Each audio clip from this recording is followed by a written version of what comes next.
Sarah Collins looked like any ordinary passenger in seat 13F, until two F-22 fighter jets appeared outside her window. The pilots weren't there by accident. They knew exactly who she was, and they were about to shock every passenger on board with an aerial salute reserved only for America's greatest war heroes. Before watching full story, comment below from where are you watching. Also like and subscribe for more stories. The morning sun cast long shadows across Denver International Airport's sprawling terminals as travelers hurried through the concourses, wheeling luggage and clutching coffee cups. Among them, Sarah Collins moved with quiet purpose, her navy blazer and dark jeans giving her the unremarkable appearance of any business traveler. At 45, she had mastered the art of blending in, her auburn hair pulled back in a simple ponytail, comfortable flats clicking softly against the polished floor. Nothing about her suggested the extraordinary truth that lay beneath this carefully constructed ordinary facade. At gate B23, she settled into a plastic chair and opened a paperback thriller, its worn cover suggesting she was a frequent reader. Around her, fellow passengers checked phones, argued with teenagers, or dozed against their carry-on bags. The gate agent's voice crackled over the intercom, announcing the boarding process for Flight 1847 to Washington, D.C. Sarah glanced at her boarding pass, seat 13F, middle seat in economy, and remained patient as first-class passengers filed past. The aircraft's economy section buzzed with the usual pre-flight energy as passengers found their seats and stowed luggage. Sarah wedged herself into 13F, the dreaded middle seat between Marcus Webb, a 28-year-old software developer from Boulder who immediately resumed typing on his laptop, and Helen Rodriguez, a 52-year-old Phoenix real estate agent organizing a thick stack of conference materials. Business or pleasure? Helen asked with the friendly curiosity of a seasoned traveler, her voice carrying the slight rasp of someone who spent their days on the phone with clients. Visiting family in D.C., Sarah replied, her smile warm but not inviting further conversation. You? Real estate conference, Helen said, then leaned in conspiratorially. Though between you and me, I'm mostly looking forward to the Smithsonian. Haven't been since my kids were little, they're both in college now and suddenly I have time for museums again. Marcus glanced up from his screen, earbuds dangling around his neck. Hope you packed layers. Weather app says it's supposed to be 68 and sunny when we land, then 43 and raining by evening. DC weather changes faster than. Sarah paused, catching herself mid-comparison to tactical situations she'd experienced in far different circumstances. Well, faster than most things. Helen laughed. Tell me about it. I lived there for 2 years after college, worked for a nonprofit downtown. The weather was the least predictable thing about that city, and that's saying something in Washington. As the flight attendants began their safety demonstration, Sarah found herself half listening to the familiar instructions while her mind wandered to other aircraft, other safety briefings delivered in the cramped confines of fighter jet cockpits where every procedure could mean the difference between life and death. She'd sat through thousands of briefings, but these civilian presentations always felt surreal. So much emphasis on seat belts and oxygen masks, so little on ejection sequences and combat maneuvers. The Boeing 737 pushed back from the gate precisely on schedule, and Captain Rodriguez's voice filled the cabin with the standard welcome message. Sarah noted his confident tone, the subtle Denver accent, and the way he pronounced certain technical terms that suggested military training in his background. Old habits died hard in the aviation world. Ladies and gentlemen, we're third in line for takeoff this morning. Beautiful day for flying, clear skies all the way to Washington with just a light headwind. We'll be airborne in about 8 minutes. As the aircraft taxied toward the runway, Helen struck up another conversation. So what does your family do in D.C.? Government work, I'm guessing? Seems like everyone there either works for the government or works for someone who works for the government. Sarah nodded noncommittally. Something like that. My brother works in defense contracting. It wasn't entirely untrue. Her actual destination was the Pentagon, where she had meetings scheduled with Joint Chiefs staff, but her cover story required civilian family connections. Oh, that's interesting. My ex-husband did some work for defense contractors. Computer systems, nothing too exciting. Always said the security clearance process was more invasive than a colonoscopy. Helen chuckled at her own comparison. The engine spooled up to takeoff power, pressing passengers back into their seats as the 737 accelerated down the runway.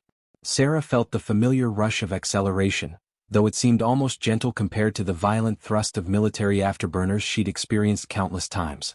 The aircraft rotated smoothly and Denver fell away beneath them, the Rocky Mountains rising majestically to the west.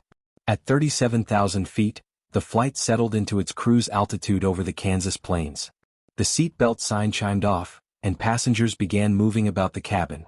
Sarah accepted a coffee from the flight attendant and returned to her book, though she found herself more interested in observing her fellow travelers than following the protagonist's adventures. 2 rows ahead, a young soldier in dress blues was clearly heading home on leave, his nervous energy suggesting this might be his first time flying commercial after military transport flights. Sarah recognized the subtle signs, the way he kept checking his watch, the careful way he handled his uniform jacket, the slight tension in his shoulders that spoke of someone accustomed to more regimented travel. Across the aisle, an elderly man wearing a Vietnam veteran's cap dozed peacefully, his hands folded over a well-worn paperback biography of Chuck Yeager.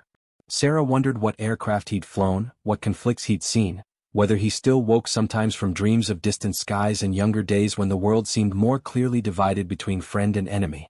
"Excuse me," Marcus said, finally removing his earbuds completely. "I couldn't help noticing you seem really comfortable with flying. A lot of people get nervous, especially with turbulence, but you're just chill about the whole thing." Sarah considered her response carefully. "I fly fairly often for work. You get used to it after a while." "What kind of work, if you don't mind me asking?" "Consulting," she said, which was technically accurate. Her current assignment involved consulting on joint air operations between NATO allies, though the specifics were classified several levels above what any civilian would need to know. Boring stuff mostly. Analysis, reports, meetings. Helen looked up from her conference materials. "Consulting in what field?" "I work with a lot of consultants in real estate, market analysis, demographic studies, that sort of thing." "Aviation," Sarah said after a moment's hesitation. "Safety protocols, efficiency improvements, regulatory compliance." Each word was carefully chosen to be both truthful and utterly unremarkable. "Oh, that makes sense then, why you're so comfortable flying. Do you work with the airlines directly, or more with the FAA?" "Various clients," Sarah deflected smoothly.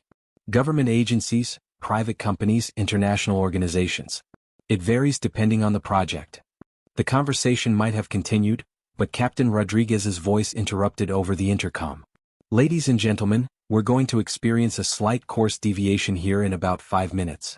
Air traffic control has requested we adjust our flight path to accommodate some military training exercises in the area. Nothing to worry about, this is fairly routine, especially along this corridor. We might see some military aircraft conducting operations, so don't be alarmed if you spot some fighter jets out the windows. Flight attendants, please prepare for a brief period of potential light chop as we change altitude." Sarah's attention sharpened immediately, though she kept her expression neutral. Military exercises over Kansas weren't unusual, but something in the captain's tone suggested this deviation hadn't been planned.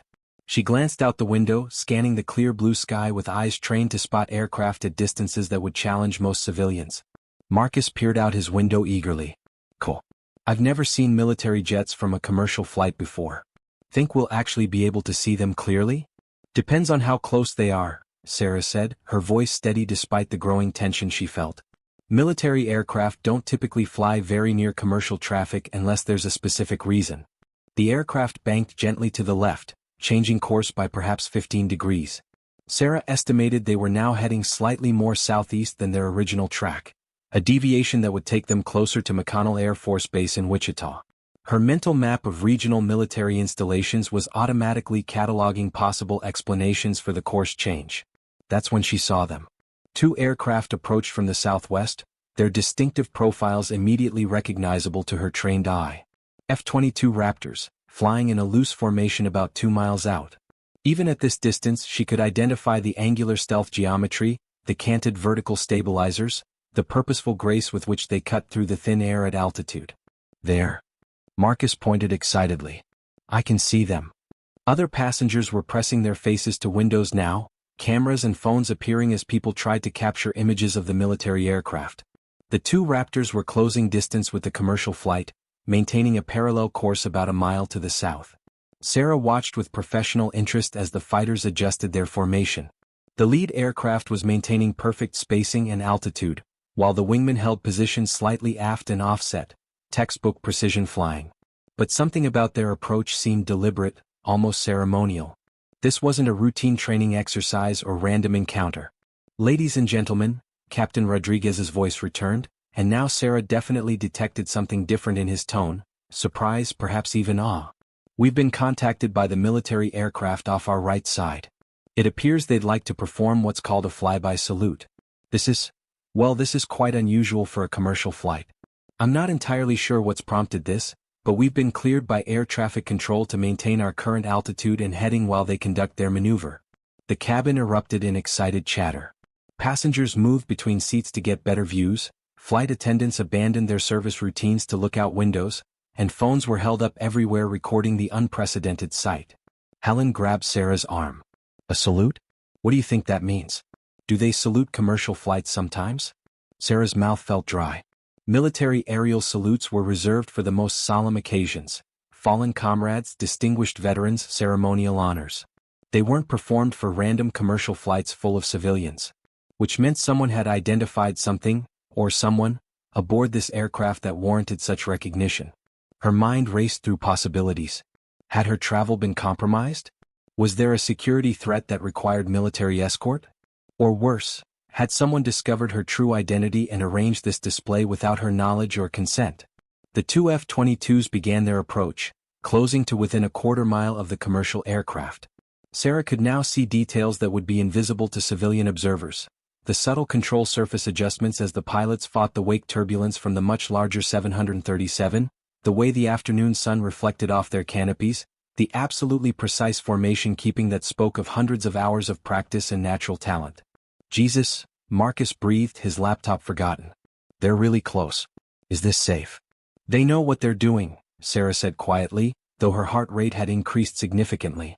Those pilots were demonstrating extraordinary skill, flying in formation with a commercial aircraft at closing speeds and distances that left zero margin for error. The lead Raptor pulled slightly ahead and began a slow, graceful roll to the right, the traditional aerial salute. As the fighter rotated around its longitudinal axis, Sarah caught a glimpse of the pilot through the canopy, though at this distance she couldn't make out individual features. The wingman held perfect position as his flight leader completed the ceremonial maneuver.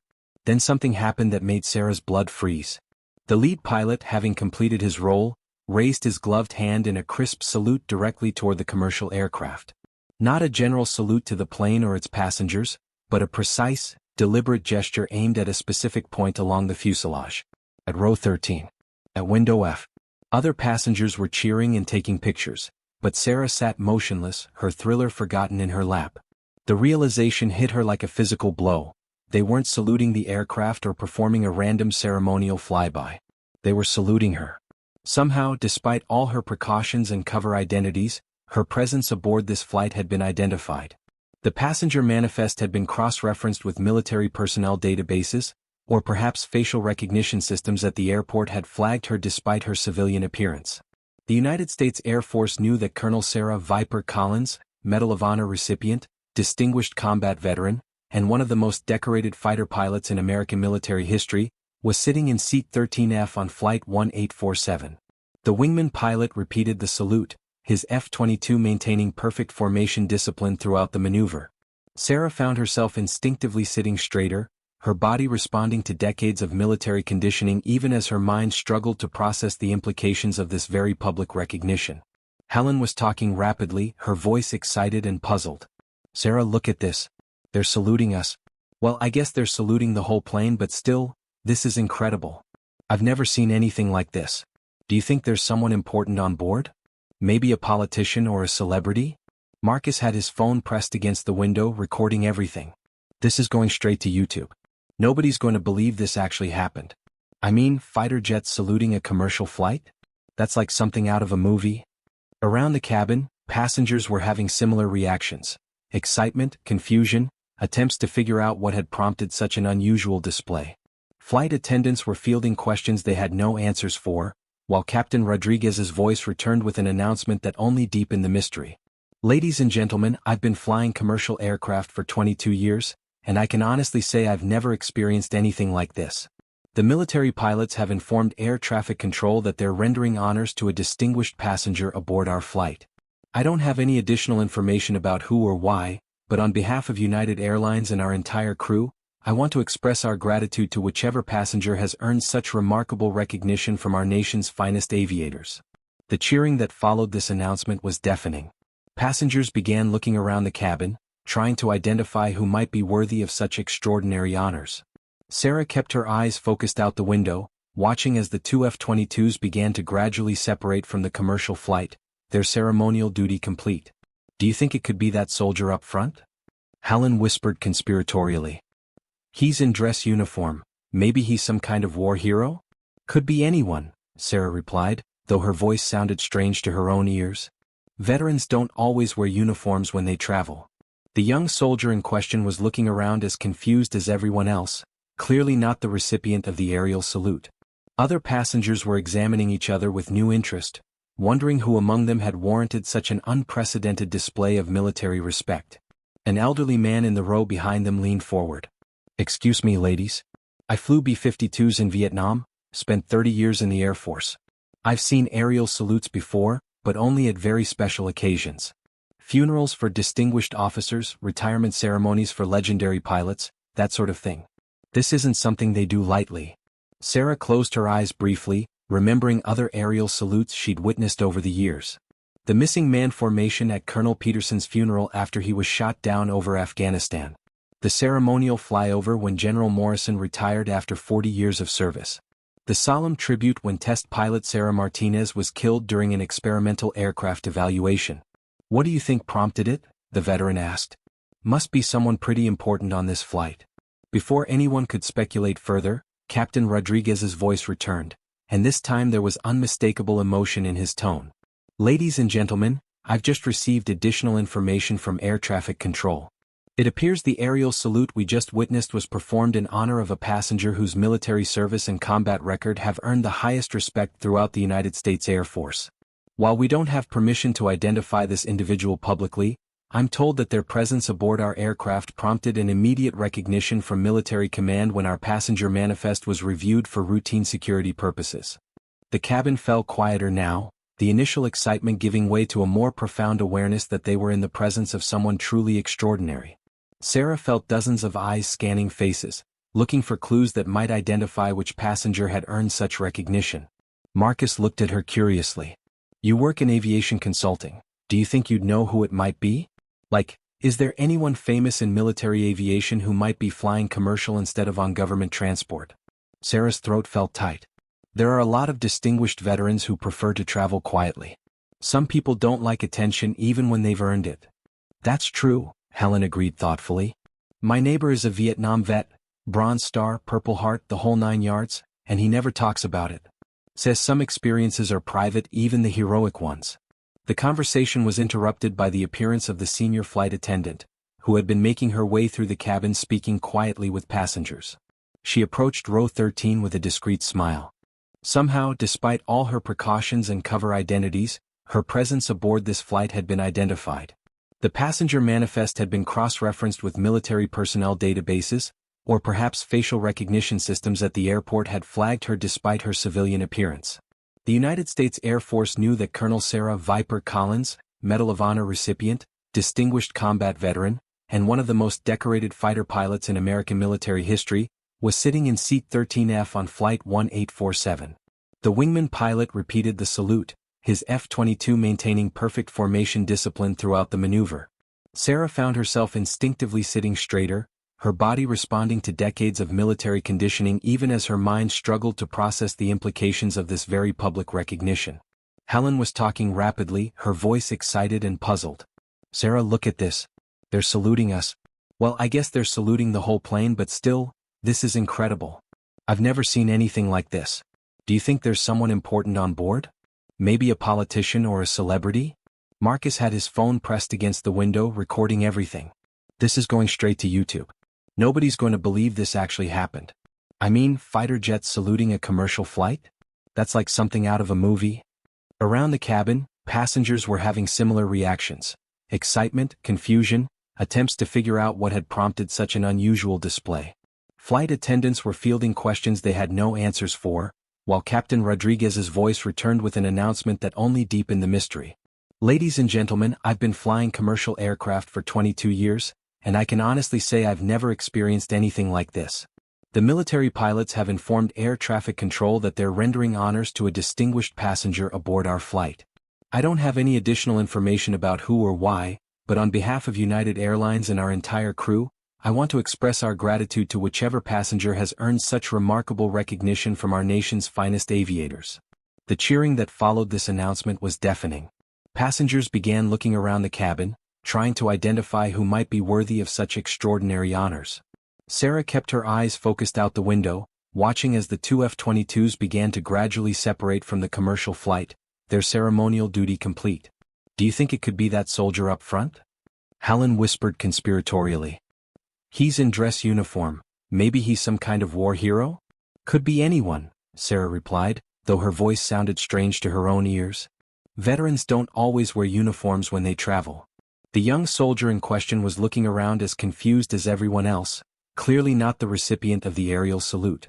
Other passengers were examining each other with new interest, wondering who among them had warranted such an unprecedented display of military respect. An elderly man in the row behind them leaned forward. "Excuse me, ladies. I flew B-52s in Vietnam, spent 30 years in the Air Force. I've seen aerial salutes before, but only at very special occasions. Funerals for distinguished officers, retirement ceremonies for legendary pilots, that sort of thing. This isn't something they do lightly." Sarah closed her eyes briefly, remembering other aerial salutes she'd witnessed over the years. The missing man formation at Colonel Peterson's funeral after he was shot down over Afghanistan. The ceremonial flyover when General Morrison retired after 40 years of service. The solemn tribute when test pilot Sarah Martinez was killed during an experimental aircraft evaluation. "What do you think prompted it?" the veteran asked. "Must be someone pretty important on this flight." Before anyone could speculate further, Captain Rodriguez's voice returned, and this time there was unmistakable emotion in his tone. "Ladies and gentlemen, I've just received additional information from air traffic control. It appears the aerial salute we just witnessed was performed in honor of a passenger whose military service and combat record have earned the highest respect throughout the United States Air Force. While we don't have permission to identify this individual publicly, I'm told that their presence aboard our aircraft prompted an immediate recognition from military command when our passenger manifest was reviewed for routine security purposes." The cabin fell quieter now, the initial excitement giving way to a more profound awareness that they were in the presence of someone truly extraordinary. Sarah felt dozens of eyes scanning faces, looking for clues that might identify which passenger had earned such recognition. Marcus looked at her curiously. "You work in aviation consulting. Do you think you'd know who it might be? Like, is there anyone famous in military aviation who might be flying commercial instead of on government transport?" Sarah's throat felt tight. There are a lot of distinguished veterans who prefer to travel quietly. Some people don't like attention even when they've earned it. "That's true," Helen agreed thoughtfully. "My neighbor is a Vietnam vet, Bronze Star, Purple Heart, the whole 9 yards, and he never talks about it. Says some experiences are private, even the heroic ones." The conversation was interrupted by the appearance of the senior flight attendant, who had been making her way through the cabin speaking quietly with passengers. She approached row 13 with a discreet smile. "Excuse me," she said, her voice professionally courteous but carrying an undertone of genuine respect. "Would it be possible to speak with Miss Collins privately for a moment?" Sarah's heart stopped. Around her, Marcus and Helen looked confused, then increasingly amazed as the realization dawned. The flight attendant's request had identified her as clearly as if her name had been announced over the intercom. Yes, of course," Sarah said quietly, rising from her seat. Helen's hand flew to her mouth. "Sarah? You're the one they were saluting?" The question carried through the nearby rows, and suddenly Sarah found herself the focus of dozens of stares. Some passengers looked skeptical. How could this ordinary-looking woman in civilian clothes be someone important enough to warrant an aerial salute from F-22 Raptors? Others seemed awed, studying her face as if trying to see past her carefully constructed civilian persona to the warrior beneath. The flight attendant gestured toward the front of the cabin. "Ma'am, if you'd like to speak somewhere more private?" "No," Sarah said after a moment's consideration. I think if this is happening, it should happen honestly." She turned to face the cabin, aware that nearly every passenger was now looking at her. The excited chatter had faded to complete silence, broken only by the steady drone of the aircraft's engines and the occasional click of a phone camera. My name is Colonel Sarah Collins, she began, her voice carrying the clear authority of someone accustomed to addressing troops before dangerous missions. United States Air Force. I've been flying fighters for 23 years, and I've had the honor of serving alongside some of the finest aviators and the bravest men and women in our nation's history. A murmur ran through the cabin, part amazement, part respect, part simple human curiosity about finding themselves in the presence of someone whose life had been so dramatically different from their own civilian experiences. I flew F-16s primarily, though I've been qualified on several other aircraft. I served 3 combat deployments in Afghanistan and 2 in Iraq. I've been fortunate to receive some recognition for my service, though I've always believed that the real heroes are the ones who didn't make it home, and the families who supported those of us who did. The elderly veteran from the row behind was staring at her with growing recognition. Colonel Collins? Sarah Collins? Wait a minute. Are you Viper Collins? The pilot who shot down 4 enemy aircraft in a single engagement over Kandahar. Sarah nodded slightly, uncomfortable with the attention but recognizing that her cover was now completely blown. Among other things, yes. The cabin erupted in applause, but it was different from the earlier excitement. More respectful, more profound. These weren't tourists cheering at an air show. These were Americans recognizing one of their own who had put her life on the line in their service. Marcus was staring at her in shock. You shot down 4 enemy planes? In one fight. It was a complex tactical situation, Sarah said carefully. Enemy fighters had engaged one of our rescue helicopters that was trying to extract wounded soldiers. I was leading a flight of 4 F-16s providing air cover. The engagement lasted about 12 minutes and yes, we were successful in neutralizing the threat and protecting the helicopter crew. What she didn't mention were the details that had made that engagement legendary throughout military aviation circles. How she'd been outnumbered 8-4 when enemy fighters had appeared from 2 directions. How her wingman had been forced to break off with engine problems, leaving her flight of 3 to face superior numbers. How she'd used terrain masking and superior tactics to separate the enemy formation, then systematically eliminated 4 advanced fighters in a display of aerial combat skill that was still studied at fighter pilot schools. She also didn't mention the Medal of Honor citation that had resulted from that engagement, or the fact that she'd continued the mission despite taking battle damage, or that she'd landed with less than 5 minutes of fuel remaining after ensuring all friendly forces were safe. Helen was looking at her with a mixture of awe and something approaching disbelief. I've been sitting next to a war hero for 2 hours, talking about real estate conferences and DC weather. I'm just a pilot, Sarah said simply. I've been lucky to serve with amazing people, and lucky to come home when others didn't. The young soldier in dress uniform had turned around completely in his seat. Ma'am, I just want to say, it's an honor to be on the same flight. I'm heading to my first assignment at Dover Air Force Base. Fighter pilot is my dream job and you're kind of a legend. Sarah felt the familiar discomfort that came with recognition, but she also recognized the earnest admiration in the young man's eyes. What's your name, Airman? Airman First Class Jason Park, ma'am. I just finished tech school. I'm going to be working on C-17s, but I'm hoping to eventually apply for pilot training. Keep working hard and stay focused on your goals, Sarah told him. The Air Force needs dedicated people like you. And Jason, when people ask you about your service someday, remember that every job in the Air Force matters. The pilots get the attention, but we couldn't do anything without the mechanics, the air traffic controllers, the logistics specialists, all of you. Never forget that. Captain Rodriguez's voice returned over the intercom, and now the emotion was unmistakable. Ladies and gentlemen, it's my honor to announce that we have Colonel Sarah Viper Collins aboard our flight today. Colonel Collins is one of the most decorated fighter pilots in United States Air Force history, a recipient of the Medal of Honor, and someone whose service and sacrifice have protected all of us. The aerial salute we witnessed was a spontaneous tribute from her fellow aviators who recognized her presence on our passenger manifest.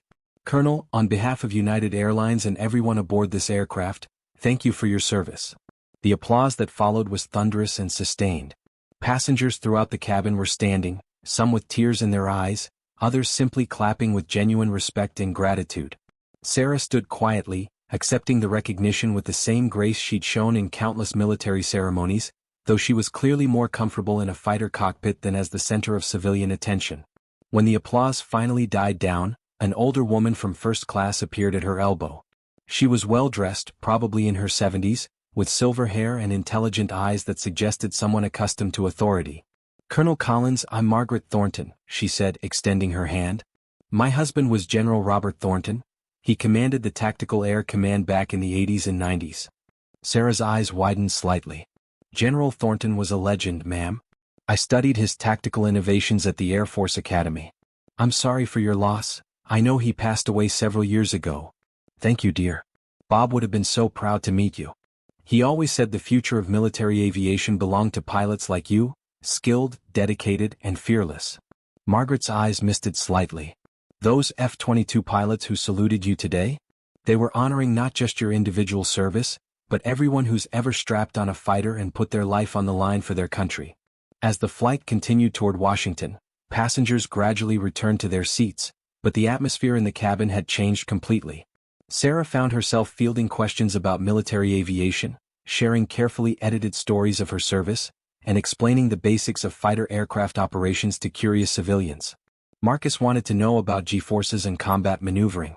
Helen asked about the challenges of being a woman in what had traditionally been a male-dominated field.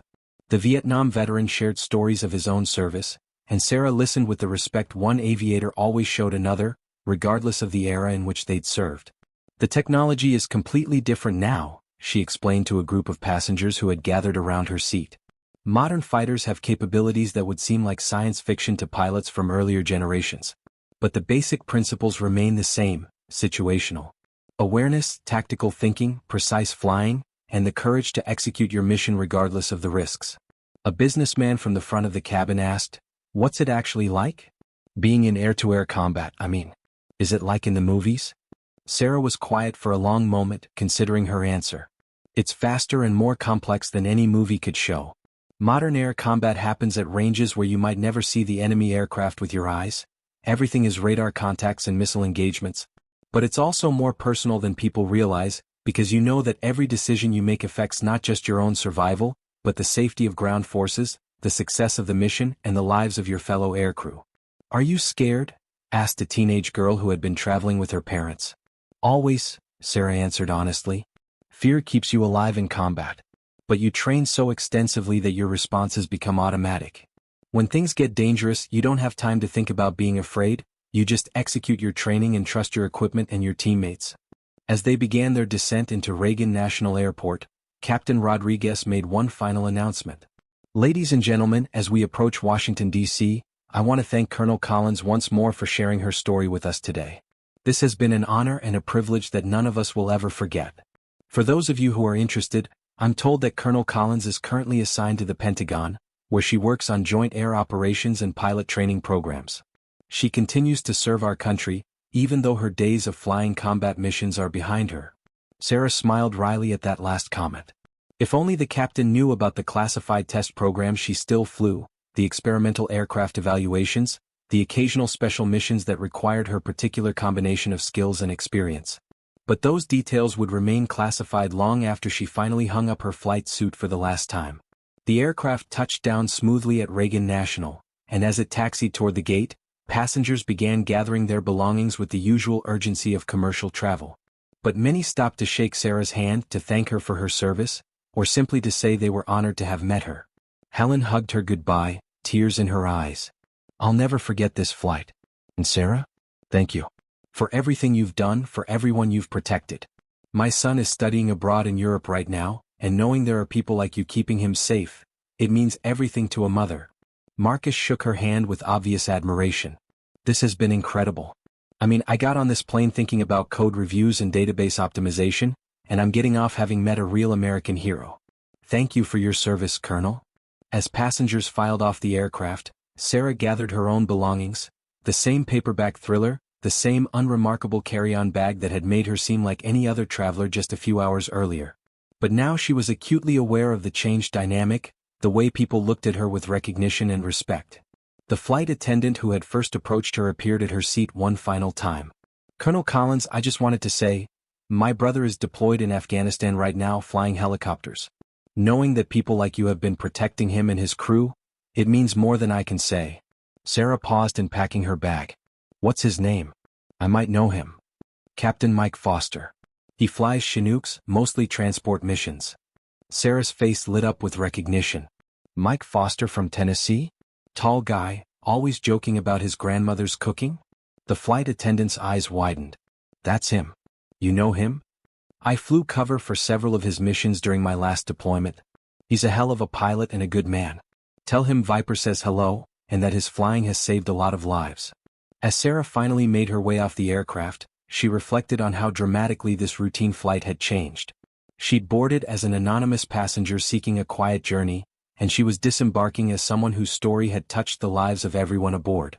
The terminal at Reagan National buzzed with its usual activity, but Sarah noticed that several passengers from her flight were still talking about their experience, showing photos and videos of the F-22 salute to friends and family members who had come to meet them.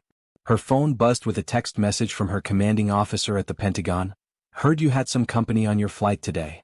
The F-22 pilots were from the 1st Fighter Wing at Langley. They happened to be conducting training exercises when your flight plan was flagged for routine security review. When they saw your name on the manifest, they requested permission to render honors. Hope you don't mind the attention. Sarah smiled and typed back, it was an honor to be recognized by fellow aviators.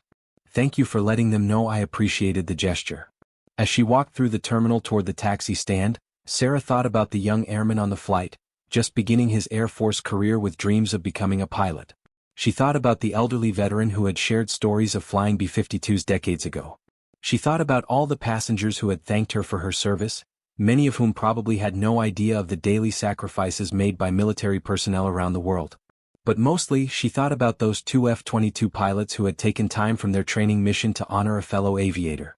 In that moment, flying formation with a commercial airliner and rendering a traditional aerial salute, they had demonstrated the brotherhood and mutual respect that bound military pilots together across generations and aircraft types. The woman in seat 13F had been just another passenger when the flight began. By the time it ended, she had reminded everyone aboard that heroes walk among us every day, often in the most ordinary circumstances, carrying extraordinary stories of service and sacrifice that they rarely share. As Sarah climbed into a taxi bound for the Pentagon, she opened her thriller novel to the bookmark and settled back for the short ride. Tomorrow would bring new challenges, new missions, new opportunities to serve. But today had reminded her why she'd chosen this life, and why the recognition of fellow warriors, whether delivered through aerial salutes or simple words of gratitude from fellow travelers, would always mean more than any civilian honor ever could. The taxi pulled away from the terminal, and through the rear window, Sarah could see another commercial flight preparing for departure, carrying its own cargo of ordinary passengers with extraordinary stories yet to be told. Somewhere high above, she knew, other military aviators were conducting their training, standing ready to respond, prepared to render honors when the moment called for it. In seat 13F, another passenger was probably settling in for what they expected to be a routine flight. Sarah smiled, remembering her own assumption just hours earlier that she would travel anonymously from Denver to Washington.